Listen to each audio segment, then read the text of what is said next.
Imagine a high stakes business meeting in the heart of Dallas.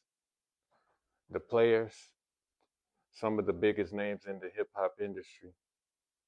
The goal, settle in a multi-million dollar contract dispute.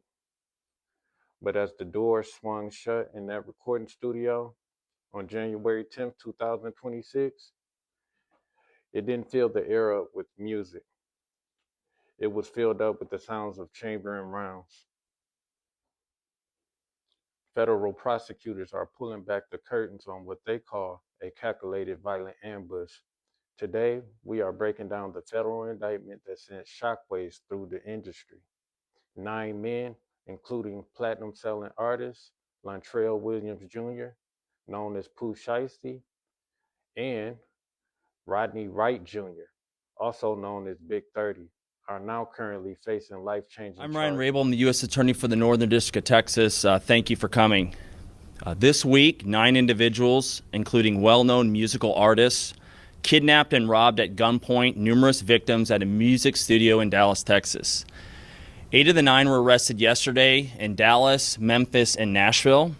These individuals who are charged and arrested include Lontrell Williams Jr., also known as Pooh Shiesty, Lontrell Williams Sr., Rodney Wright Jr., also known as Big 30, Kadarius Waters, Demarion Gibson, DeMarcus Glover, Corday Johnson, Darian McDaniel, and Terrence Rogers has not been arrested yet, but will be soon. The complaint alleges that on January 10th of this year, 3 music industry professionals traveled to Dallas for a scheduled business meeting. Lontrell Williams Jr. arranged this meeting purportedly to discuss the terms of his recording contract with one of the victims.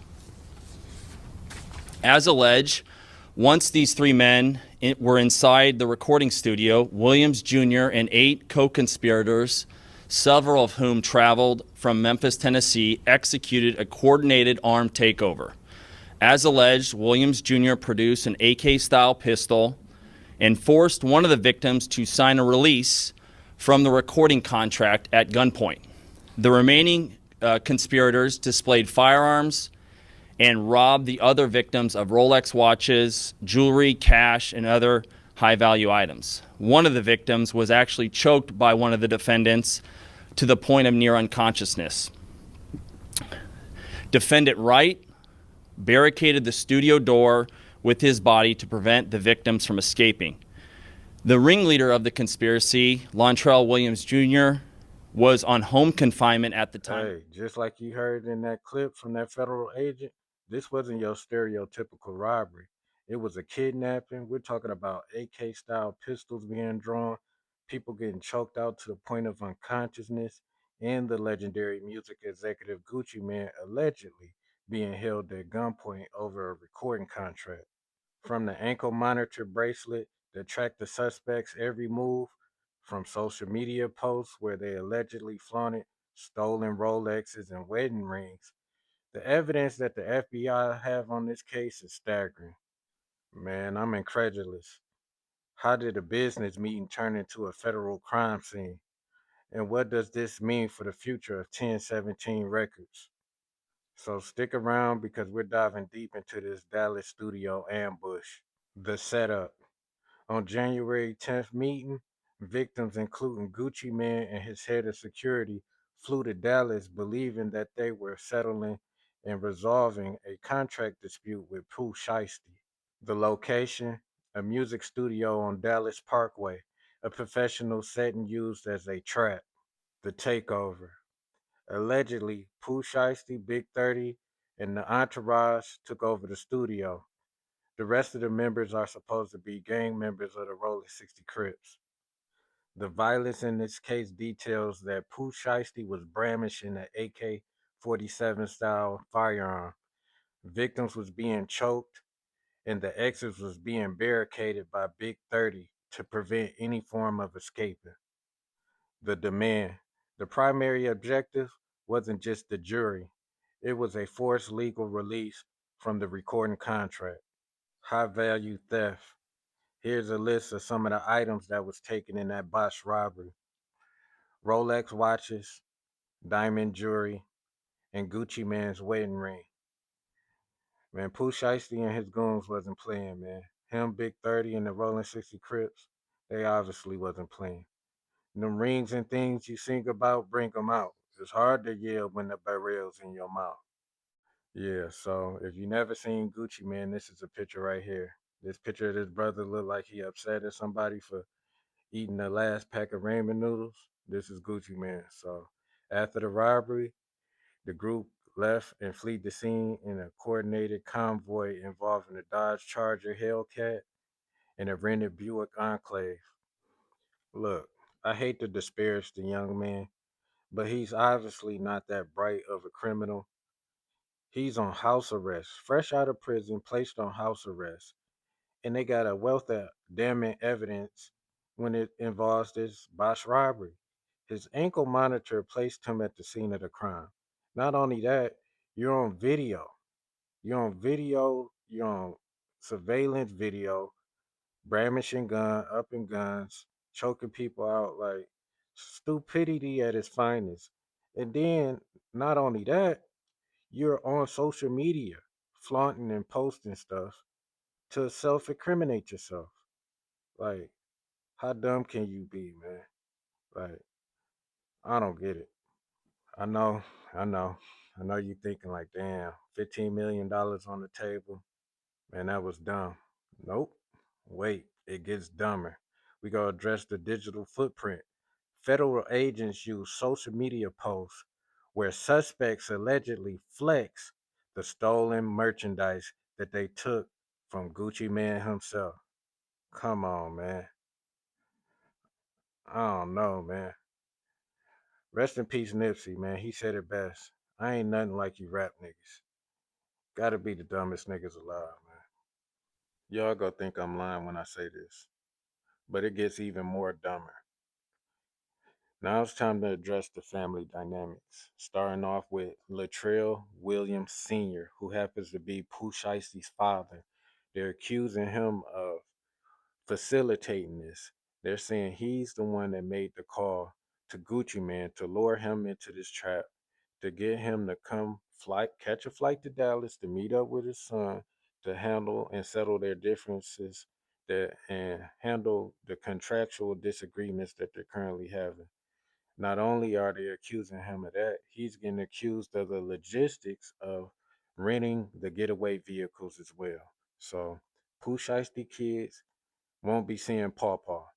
No Weathers candy, no ginger snaps. They got Paw Paw in this federal investigation as well. Firearm. His father, Lontrell Williams Sr., is alleged to have helped plan and execute the federal kidnapping as charged in the complaint. And as described further in the complaint, within hours of leaving the Dallas studio, a number of the defendants were on social media displaying some of the items that appeared to be the jewelry that had been robbed from the victims. The charging document outlines some of the evidence, just some, establishing the defendants' roles in the federal offense. This is as follows. Electronic monitoring data placing Williams Jr. at the offense location, which would put him in violation of his home detention conditions. Cell phone records and license plate reader data corroborating the coordinated travel of multiple defendants from Memphis, Tennessee to Dallas. Rental car records confirming Williams Sr. rented a vehicle that was used by the group. Surveillance footage from the offense location, a nearby office supply store, and a hotel where several of the defendants stayed following the offense. Fingerprint evidence as well that was recovered from the crime scene, matching at least two of the defendants. Social media posts by defendants displaying what appears to be stolen property just in the days following the offense. Greyhound bus records confirming the travel of multiple defendants from Dallas to Memphis the day after the offense. In this case, came to Dallas to conduct legitimate business, and they were met with firearms and violence as alleged in the charging document. This case should serve as a warning to others who believe that using violence and intimidation tactics to rob others in our community is a viable way to conduct business. I'm here to say that it is not, and that if you choose to do this, we will, together with our law enforcement partners here and the other ones in the Northern District of Texas, will bring you Here swiftly to we are justice. again. Another rapper, another federal indictment. Sad, and it's unfortunate again. Um, if I'm not mistaken, he just got released from prison. Pooh Shiesty is who I'm referring to, from a similar situation involving guns and a robbery, a botched robbery going wrong. So see how life comes back full circle sometimes. Another situation involving guns and a botched robbery attempt. So this is not the era for you to get away with crime for real. We live in an era today where, you know, they glorify telling, they glorify backdooring, and the snitches, the rats is able to live comfortably. You know, snitching is the new drug. You know, a lot of people snitch and get more fame from it, like Takashi 6ix9ine.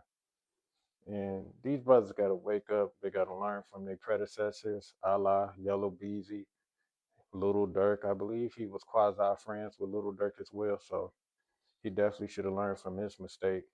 Uh, Young Thug as well, YMW Melly, and so on and so forth. These brothers got to wake up. You know, these brothers is megalomaniacs. You're dealing with some egomaniacal, egotistical men. And this is how they conduct themselves. And they have to learn from people like Lil Wayne and Birdman. They handle their situation amicably in court. And that's what I feel as a whole. We need to exercise the court system instead of taking the violent route, because there's only one outcome, especially today where everything is being recorded and uploaded and put on TikTok. Even the killers is recording themselves kill, commit crimes, atrocities, and uploading it. They don't care about their freedom no more. So there's, I remember in my era, there used to be a famous cliche, death before dishonor. I believe Big Meech coined that term, if I'm not mistaken. And, or maybe the Italian, I don't know and don't care, but now it's dishonor till death. This is the current state that we live in. It's dishonor to death. Like I said, the snitch is able to come in the hood, get celebrated. They champion that type of behavior. I got out of that lifestyle a long time ago, as far as committing crimes and doing depraved acts and malevolent acts to people. So I was able to come up under my situation. I was facing some life altering charges as well. And I try to use myself as a cautionary son so my sons won't fall down the same pitfalls that I once found myself in.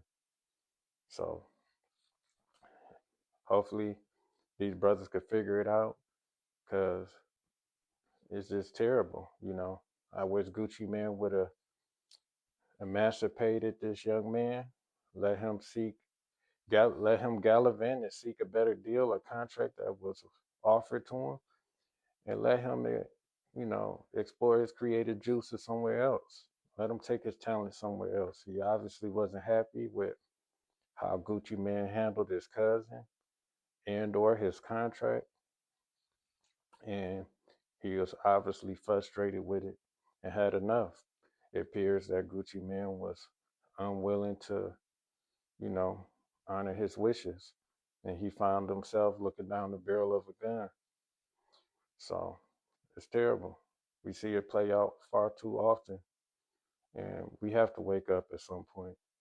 And we're going to watch this play out in court. My hearts and prayers to the families involved in this situation, and because he got his father involved. I know you probably got kids, a girl and stuff. You got to prioritize your loved ones first before you go around doing selfish acts, and that could potentially land you in prison for a long time. You know, because this is recidivism at its finest, man. You know, he just came out of prison.